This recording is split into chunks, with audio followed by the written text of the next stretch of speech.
Hello guys, welcome back to my channel. ఈ రోజు morning పూజ అయితే కంప్లీట్ చేస్తున్నాను. ఈ రోజు నైవేద్యానికి వచ్చి పరమాన్నం అయితే చేస్తున్నాను అనమాట. అలాగే అయ్యప్ప స్వామి ప్రసాదం అయితే ఒకటి ఉండిపోయింది, అది ఓపెన్ చేసి పిల్లలకు పెడదామని చెప్పి తీసానమాట బయటికి.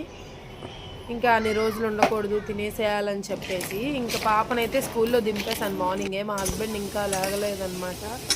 ఇంకా ఈరోజు ఆఫ్టర్నూన్ లంచ్లోకి వచ్చేసి వంకాయ పెరిగైతే చేయమనింది అనమాట మా పెద్దమ్మాయి. సో అది ప్రిపేర్ చేసేస్తున్నాయి. ఈరోజు ఆల్మోస్ట్ ఇంకా వంకాయ అనమాట అన్నీ. ఇంకా ధనియాలు అయితే దంచేసి నేను పప్పు తాలింపులో వేస్తాను అనమాట. ఎంతమంది ఇలా ట్రై చేస్తారో కింద కమెంట్ చేయండి. ఇంకా తర్వాత వంకాయ ఫ్రై, వంకాయ పప్పు అన్నీ ఈరోజు వంకాయ స్పెషల్సే అనమాట మా ఇంట్లో. ఇంకా పప్పులో అయితే తాలింపు అయితే వేసేస్తున్నాను. పప్పుకి చాలా బాగా వచ్చింది పప్పు టేస్ట్ అయితే. మీకు ఎలా అనిపించింది?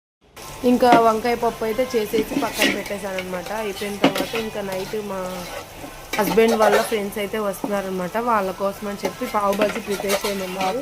ఇంకా అదైతే ప్రిపేర్ చేస్తున్నాను అనమాట. పావు బాజీ ఫుల్ రెసిపీ కావాలంటే తప్పకుండా నేను తప్పకుండా నెక్స్ట్ వీడియోలో అయితే పోస్ట్ చేస్తాను. చాలా బాగా కుదిరిందనమాట, పర్ఫెక్ట్గా. అందుకని చెప్పి ఆల్రెడీ నేను ట్రై చేశాను కూడా, చాలా బాగుంది. ఇది ఫస్ట్ టైం ఏం కాదు. ఇంకా బన్స్ కూడా కాల్ చేస్తున్నాను అనమాట. బన్స్ అయిపోయిన తర్వాత ఇంకా వాళ్ళకి ఇస్తే వాళ్ళు తింటున్నారు. ఇంకా మీకు ఎలా అనిపించిందో కింద కమెంట్ చేయండి మర్చిపోకుండా. అలాగే మన ఛానల్ అయితే సబ్స్క్రైబ్ చేసుకోండి. Bye bye, see you in the next video.